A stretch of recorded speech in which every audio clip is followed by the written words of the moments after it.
Terminology of magnetism. Magnetism sir, magnetism की important terminology क्या क्या होती है? सबसे पहली होती है आपकी मैग्नेटिक फ्लक्स। अरे सर, इलेक्ट्रिक फ्लक्स ऑलरेडी कर चुके हैं, तब क्या जरूरत है इसकी? चुटकियों में उड़ा देंगे, बिल्कुल सही बात। मैग्नेटिक फ्लक्स का सिंबल होता है फाई, PHI, इसका मतलब होता है फाई, हिंदी में लिख लो फाई। फाई इसका मतलब होता है PHI, phi, PHI phi. Sir, electric flux का जो सिंबल था त्रिशूल था, त्रिशूल नहीं बोले तो साई, उसको बोलते थे सर साई, त्रिशूल की तरह होता था इलेक्ट्रिक फ्लक्स का सिंबल। लेकिन मैग्नेटिक फ्लक्स का सिंबल फाई है। अच्छा सर, सिंबल बदल जाते हैं, इलेक्ट्रिक फ्लक्स के सिंबल अलग हैं और मैग्नेटिक फ्लक्स के अलग हैं। हमने पढ़ा था bundle of electric field line is known as electric flux, तो sir bundle of magnetic field line is known as magnetic flux. The bundle of magnetic field line is known as क्या हो जाएगा सर? Magnetic flux. कहने का मतलब अब अगर एक मैग्नेटिक फील्ड लाइन है तो उसको लाइन बोलेंगे, अगर एक से अधिक है, 2 है, 3 है, 4 है, 5 है, तो इस टोटल बंडल को क्या बोल देंगे? Magnetic flux. क्लियर हो? Magnetic field lines is also known as Maxwell, इसको मैक्सवेल के नाम से भी जाना जाता है। या तो सर इसको लाइन बोलेंगे, लाइंस, या बोलेंगे मैक्सवेल्स, बिल्कुल सही बात। तो सर यहाँ ऐसे भी बोल सकते हैं ना, bundle of Maxwell is known as magnetic flux, बिल्कुल सही बात। Bundle of magnetic field lines is known as magnetic flux, bundle बोलो या मैक्सवेल बोलो, बात एक ही है। सर, मैग्नेटिक फ्लक्स की एसआई यूनिट क्या होती है? हमने तो इलेक्ट्रिक फ्लक्स की एसआई यूनिट याद है। इलेक्ट्रिक फ्लक्स होता था क्या? कूलाम्ब होती थी उसकी एसआई यूनिट। तो सर मैग्नेटिक फ्लक्स की एसआई यूनिट क्या होगी? SI unit of magnetic flux, यानी मैग्नेटिक फ्लक्स की एसआई यूनिट क्या होगी? इसकी एसआई यूनिट होगी वेबर, WEBER, वेबर। ठीक है, वहां कूलाम्ब थी, यहाँ वेबर है, यहाँ वेबर नाम के वैज्ञानिक ने खोज की है इसकी, इसलिए इसकी एसआई यूनिट वेबर रख दी गई है। सर, एक वेबर का मतलब क्या होता है? एक वेबर किसको बोलेंगे? एक वेबर बोलेंगे हम 10⁸ लाइंस या मैक्सवेल को। तो सर एक लाइन को फ्लक्स नहीं बोलेंगे क्या? 10⁸ लाइंस को बोलेंगे। कितना होता है 10⁸? यानी 10 के आगे 8 जीरो, 1 2 3 4 5 6 7 8, इकाई, दहाई, सैकड़ा, हजार, 10,000, लाख, 10 लाख, करोड़, 10 करोड़। यानी सर 10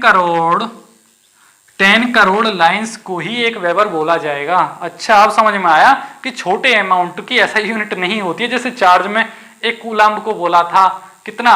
625 × 10⁻16, वैसे ही एक वेबर का मतलब भी 10 करोड़ लाइंस का मतलब होता है, यानी बहुत सारी लाइन मिलके एक वेबर। तो इसकी ऐसा यूनिट क्या होती है सर? वेबर। समझे बात? यानी छोटी चीज अच्छी नहीं होती ऐसा यूनिट रखना, थोड़ा बड़े अमाउंट को ऐसा यूनिट रखा जाता है किसी भी चीज की। बड़े अमाउंट क्यों रखते हैं? ताकि उसका कुछ इफेक्ट दिख सके फ्यूचर में।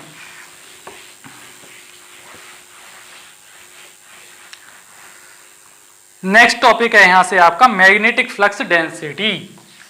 Magnetic flux density. सर, हमने इलेक्ट्रिक फ्लक्स डेंसिटी पढ़ा था कि electric flux passing through unit area is known as electric flux density. यानी किसी एरिया से जितनी ज्यादा मैग्नेटिक फील्ड लाइंस पास होंगी उसकी इतनी ही ज्यादा मैग्नेटिक फ्लक्स डेंसिटी होगी, कम होंगी तो कम होगी। और किस एरिया से ज्यादा होंगी?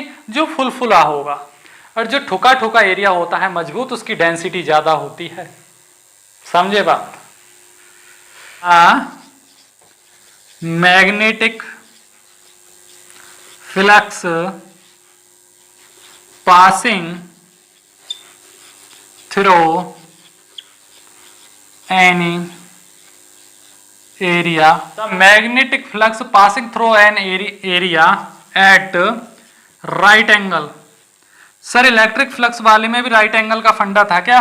बिल्कुल था, वहां भी पैरेलल पे जीरो हो जाती थी, यहाँ भी जीरो होगी, हमेशा 90 डिग्री पे ही होती हैं, चाहे इलेक्ट्रिक फील्ड लाइन हो चाहे मैग्नेटिक फील्ड लाइन हो, यानी इस तरीके से तो चलती हैं, यानी इस तरीके से 90 डिग्री का कोण बनाती हैं, चाहे कोई सी भी लाइन हो, चाहे इलेक्ट्रिक फील्ड लाइन हो यानी EF हो चाहे MF हो, दोनों ही 90 डिग्री का कोण बनाती हैं। तो कहने का मतलब दोनों ही 90 डिग्री पे होती हैं, चाहे इलेक्ट्रिक फील्ड वाली हो चाहे मैग्नेटिक फील्ड वाली हो। अब इसका लिखते हैं फॉर्मूला, ये डेफिनेशन तो समझ में आ गई, अब इसका फॉर्मूला लिखते हैं। अब उसी को समझ में आएगी ये डेफिनेशन जिसने डेंसिटी अच्छे से समझा होगा हमारे पिछले लेक्चर में जब हमने डेंसिटी कराया था। अब कोई डायरेक्ट करेगा तो उसको बिल्कुल भी समझ में नहीं आने वाला। इसका फॉर्मूला क्या होता है सर? B बराबर flux per unit area. B किसका सिंबल है सर? ये सिंबल है B बराबर मैग्नेटिक फ्लक्स डेंसिटी, यानी डेंसिटी का सिंबल है ये। और सर फाई क्या है? मैग्नेटिक फ्लक्स, फाई है मैग्नेटिक फ्लक्स। और सर ए क्या है यहाँ? ए बराबर है एरिया, यानी मान लीजिए डस्टर है, यानी ये डस्टर है, इससे जितनी ज्यादा फ्लक्स यानी फ्लक्स पास होगी मैग्नेटिक फ्लक्स, उस चीज की डेंसिटी उतनी ही ज्यादा हो जाएगी, मैग्नेटिक फ्लक्स डेंसिटी। अगर ये कम पास करा रहा है तो कम होगी भैया, समझे बात? और आपको पता है कौन सा मटेरियल ज्यादा करा पाता है? जो मटेरियल फुलफुला होता है थोड़ा, और जो ज्यादा ठुका ठुका वो रोक देगा, वो नहीं करा पाएगा, समझे बात? तो यहां से आपकी मैग्नेटिक फ्लक्स डेंसिटी का फॉर्मूला भी क्लियर होता है, और यहां से ये समझ में आता है अगर मैग्नेटिक फ्लक्स डेंसिटी ज्यादा होगी तो समझ जाइए उस एरिया से, उस मटेरियल से फ्लक्स ज्यादा अमाउंट में पास हो रही है।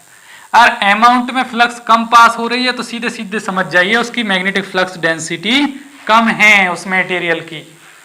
और सर ये एरिया का क्या रोल है? अगर उसका एरिया ज्यादा होगा तो मैग्नेटिक फ्लक्स डेंसिटी कम होगी, और एरिया कम होगा तो मैग्नेटिक फ्लक्स डेंसिटी ज्यादा होगी।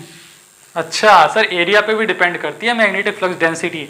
हाँ जी, फॉर्मूले के अंदर जो भी कुछ लिखा है वो सब उसका कुछ ना कुछ मीनिंग होता है, ऐसे ही फॉर्मूले नहीं बना दिए जाते। तो इसकी ऐसा यूनिट क्या होगी सर मैग्नेटिक फ्लक्स डेंसिटी की? तो आप पढ़े हैं फाई पर एरिया, यानी इसका फॉर्मूला क्या है? फ्लक्स पर यूनिट एरिया, यानी फ्लक्स का हमने आपको वेबर बताया था, वेबर। और एरिया का क्या होता है? मीटर स्क्वायर, यानी वेबर पर मीटर स्क्वायर को ही क्या बोल देते हैं? टेस्ला।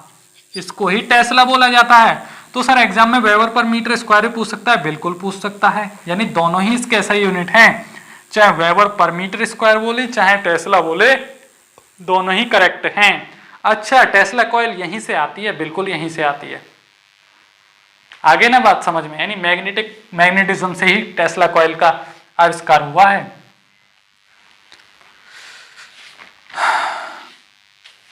तो सर आप कुछ बोल रहे थे कि अगर मैग्नेटिक फ्लक्स किसी एरिया से राइट एंगल पर पास होगी तभी मैग्नेटिक फ्लक्स डेंसिटी मानी जाएगी, तो वो और समझा दीजिए। बिल्कुल समझाते हैं, तो वही आप समझाने वाले हैं आपको। राइट एंगल का फंडा क्या है? राइट एंगल जो लिखवाए थे, when magnetic flux passing through any area right angle. Right angle किसको बोलते हैं सर? राइट एंगल बोलते हैं 90 डिग्री के कोण को। और इसको तो सर आपने बताया था 90 डिग्री के कोण को तो कभी कभी नॉर्मल भी बोल दिया जाता है, नॉर्मल भी बोल दिया जाता है, और कभी कभी इसको टेंजेंट भी बोल दिया जाता है, और इसी को परपेंडिकुलर भी बोल दिया जाता है। तीनों चारों नाम सर एक ही है, राइट एंगल बोले, 90 डिग्री बोले, नॉर्मल बोले या टेंजेंट बोले, चारों का मीनिंग एक ही है, नाम चीज एक नाम अनेक, वही वाला फंडा है। अगर कोई सरफेस है, ये कोई सरफेस है, मान लीजिए तार है, इलेक्ट्रिक कंडक्टर है, ये क्या है? Electric conductor.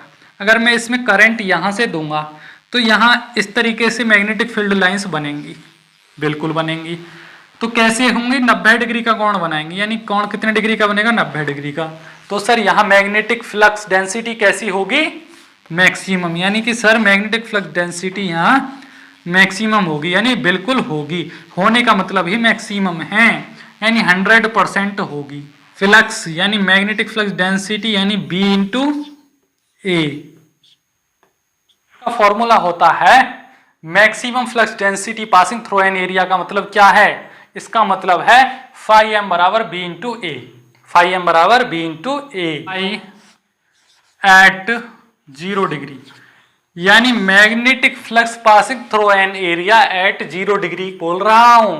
0 डिग्री अगर ये सरफेस ऐसे ही रखी है और इससे मैग्नेटिक फील्ड लाइंस भी ऐसे ही होने लगे, ऐसे इस तरीके से, तो यहाँ 0 डिग्री बन रहा है दोनों के बीच। एग्जाम्पल के लिए समझिए, ये कोई टुकड़ा रखा है, ये कोई टुकड़ा रखा है, अगर करंट ऐसे आ रहा है तो इसके समांतर निकल रही है ना मैग्नेटिक फील्ड लाइंस, तो जो समांतर निकल रही है तो इसका मतलब है 0 डिग्री। तो यहां क्या होगा? Magnetic flux passing through any area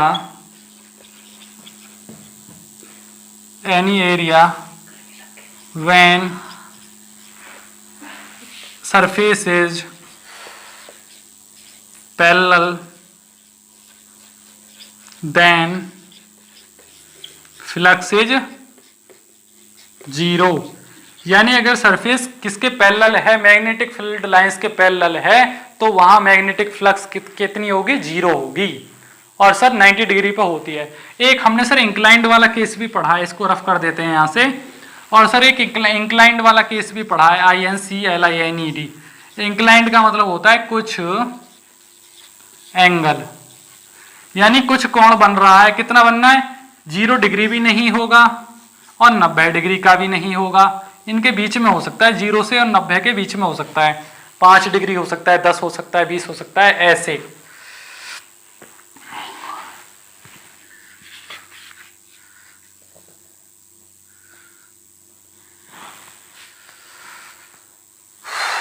मान लीजिए ये सरफेस ऐसे रखी है, ऐसे, तो मैग्नेटिक फील्ड लाइंस अगर ऐसे पास हो रही हैं तो हो जाएंगी ना, कुछ एंगल बना रही हैं, तो इनके बीच में कुछ एंगल बन रहा है इस तरीके से। 90 डिग्री का तो नहीं, यानी कम बन रहा है उससे।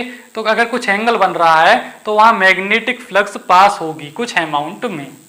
तो ये आपका फंडा क्लियर होता है कि magnetic flux density right angle क्यों बोला जाता है, यानी 0 डिग्री पे तो होती ही नहीं है, 90 डिग्री पे मैक्सिमम होती है और इंक्लाइंड पे कुछ ना कुछ होती है।